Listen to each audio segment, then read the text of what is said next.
Nawab Shah report Ramzan भट्टी जोर news. Citizen committee और रेटरी union association की जानिब से सदर मोहम्मद असलम नूरी सुल्तानी की क़यादत में महंगाई और बदअमनी के खिलाफ गोल चक्रा बाजार से प्रेस क्लब तक एक रैली निकाली गई, जिसमें नवाब शाह शहर की मुख्तलिफ ताजर यूनियन के रहनुमा, ग्रेजुएट एसोसिएशन, मुख्तलिफ तंजीमात, NGOs के नुमाइंदों ने शिरकत की।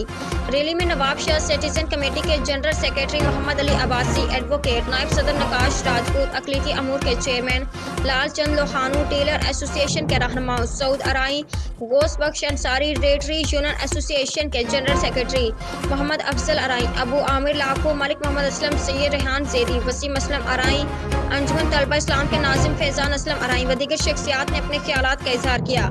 नवाब शाह सिटीजन कमेटी के सदर मोहम्मद असलम नूरी सुल्तानी ने कहा कि नवाब शाह शहर इस वक्त बदअमनी की लपेट में है और रोज़ बरोज़ चोरियां डकैतियां बढ़ती जा रही हैं और कोई शहरी महफूज नहीं। इंतजामिया गहरी नींद सो रही है।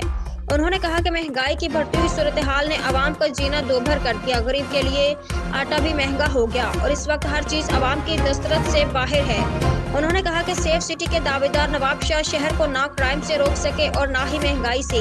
हम मुतालबा करते हैं कि महंगाई की शरह को कम करें और क्राइम से ट्रेड क्राइम को रोके। अगर इसको ना रोका गया तो फिर आवाम करप्शन के पैदावारों को घेरा तंग करेगी और उनको इस मुल्क से निकलने की इजाज़त नहीं देगी।